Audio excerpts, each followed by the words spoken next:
It's with great pleasure today that I will be discussing with you the power rule. After you've been doing limit definitions of derivatives in calculus, you start to see a pattern. And here is the pattern formalized. At first, I'd love to explain the power rule to you just generally, and then we're going to go through a series of examples. They're going to get more and more complicated. I will show you how calculus rewards you for rewriting the problem before you differentiate, aka take the derivative. And the problems will get more and more difficult and more fun. All right, so to begin, with the power rule, if you're taking the derivative of some constant a times x to the n is the power, that's the exponent. All you have to do is have that exponent hop in front. N is hopping in front. You'll just multiply by the constant a that's in front as well, and then you'll decrease the exponent by 1. So again, that exponent will hop in front. There it is, it's right in front. You have the structure of a being multiplied in front, the constant, and then you decrease the exponent by 1. That's it. And then you're probably going to have to clean up your answer. You might be able to leave it a little messier in AP calculus, but in college level calculus, they would expect you to simplify it completely. So again, I just think of it like leapfrog. The exponent hops in front, so whatever, we're to the nth power, that n hops in front, it'll get multiplied by the constant in front, and then you'll decrease the exponent by 1. So if it was n before, now it's n minus 1. So that's conceptually the power rule, but examples will help it make so much more sense. So here's our first example. We're taking the derivative of x to the 4th. So if you think of it, if you think of the structure x to the n, your exponent or your power is 4. So that 4 is going to hop in front, and then the exponent is going to be 1 power less. So 4 take away 1. That is 3. That's your derivative. The derivative of x to the 4th is 4x to the 3rd. Perfect. Notice how it was to the 4th power and originally, and after you differentiated or took the derivative, it was to the 3rd power. So the result is 1, its exponent is 1 less than the original. So our second example here on the right, we're to the 6th power. We're going to use the power rule, and the result will be to the 5th power. Now, don't let that 5 sketch you out. That constant, that's like our a here, it's just going to come along for the ride. So that 5 comes along for the ride, it'll just be multiplied by, essentially, if I want to be really specific here in the beginning, it will be multiplied by the derivative of x to the 6th. So you can always just pull constants out. Okay? Now, x to the 6th power. The exponent of 6, just like the exponent of 4, that's going to hop in front. And then you're going to decrease the exponent by 1. It was to the 6th, and now it's to the 5th. And then we should clean up. We have 30x to the 5th. All right? So the derivative of 5x to the 6th is 30x to the 5th. So let's keep working our way through here, shall we? Now these next two examples, these are a little bit more difficult. You have to rewrite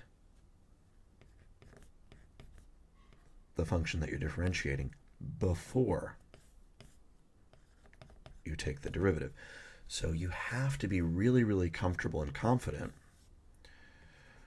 with some properties of exponents. If you have x squared down low in the denominator, that should be rewritten as x to the negative 2nd if you bring it up to the numerator. Similarly, if you have a square root, it's really like raising x to the 1/2 power. So calculus rewards you for rewriting before you differentiate. Rewriting the problem before you take its derivative. Okay, so now power rule on this left-hand side. We're going to have the 4 come along for the ride. The negative 2 is going to hop in front. So 4 times the negative 2 that hops in front. X will now be to 1 power less. If you're at negative 2 and you have to take away 1, you'll be even more negative. You'll be at negative 3. So that's negative 8x to the negative 3rd power. So that answer would be acceptable to your calculus teacher.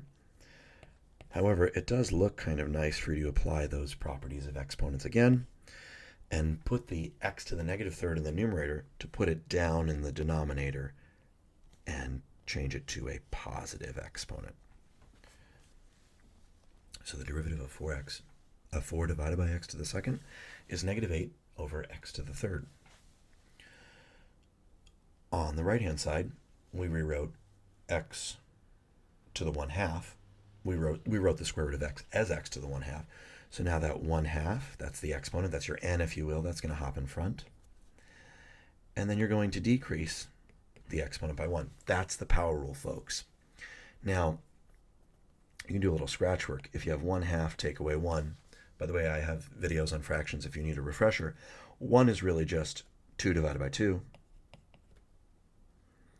So if I have a half take away 1, which is 2 over 2, a half, 1 over 2 take away 2 over 2 is negative 1 over 2. So this will simplify to x to the negative 1 over 2.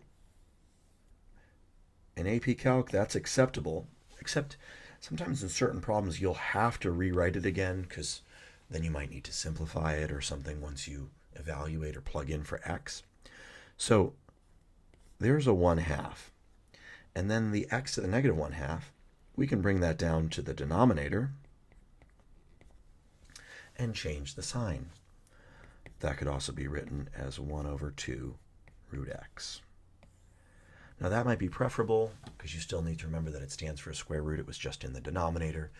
And they'd probably give you an x value of like 25 or 36 or some nice square to simplify maybe later in the problem. So these are nice simplified answers. So again, calculus loves these algebra concepts, these properties of exponents. We are taking the 4th root in this example. That means the denominator of the exponent should be 4, just like it was 2 when we were taking the square root earlier. But we're also raising it to the 3rd power, so the numerator of the exponent should be 3. So we rewrote before we took the derivative.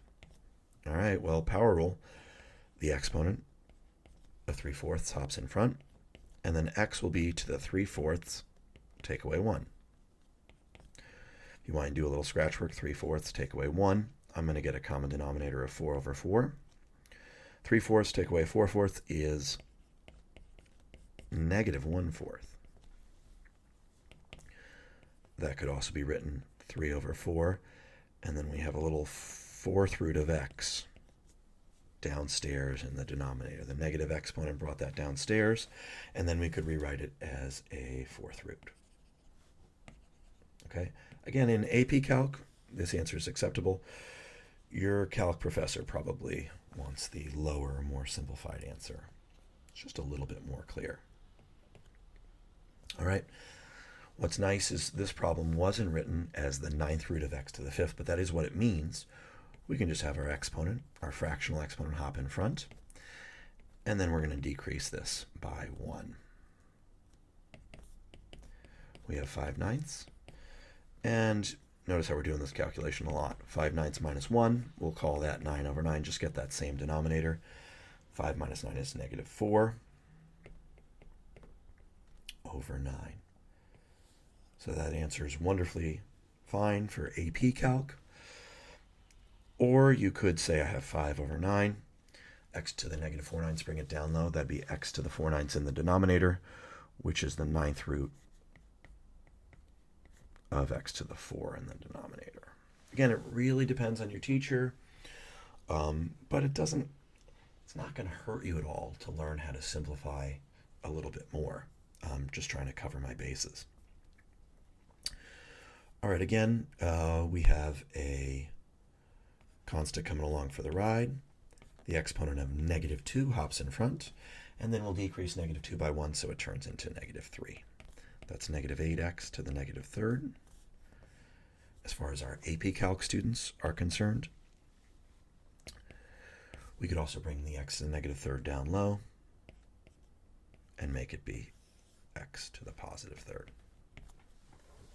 All right? Now keep in mind, you can apply the power rule to multiple pieces or parts. So you could take the derivative of this first function and then the second function. It's no big deal. It applies to all. You can take the derivatives to each piece or part and clean this up nicely. 5 comes along for the ride. I'm going to do this a little faster. 5 comes along for the ride. The 9 hops in front. Decrease the exponent by 1. Ooh. Now, actually, it might have helped if I rewrote this first. Always rewrite, because you're just going to get it right. It's a beautiful thing. I'm really taking the derivative of 5x to the ninth minus x to the negative third. Okay. So again, that was 45. The 9 hopped in front. Multiplied by the 5 is 45. We have now x decreased by 1, so that should be to the 8th power. Now we have a negative sign coming along for the ride. The negative 3, the exponent, the power, hops in front. X will be decreased by 1, so it's going to go down to negative 4. It's one more negative. That's 45. X to the 8th plus 3x to the negative 4th. And to go for the simplification gold, you can bring the negative exponent downstairs. That's a nice, beautiful final answer. So I think we've got one more here, team. Always rewrite. Always, always, always rewrite. So the first part, I like how that's rewritten. The second part, that's the cube root of x. That's really x to the 1/3. Again, as a reminder, the denominator of the fractional exponent stands for the root, and it's still to the first. Okay? So now we're going to power rule this. Constant is just going to come along for the ride. That'll just be multiplied by the result. Negative 5 times negative 3, x decreased by 1 will be to the negative 4th. And then we're going to have the 1/3 hop in front, and we're going to be to the 1/3 less 1. Don't forget to decrease that exponent. And here comes the simplification party. Negative times negative is a positive.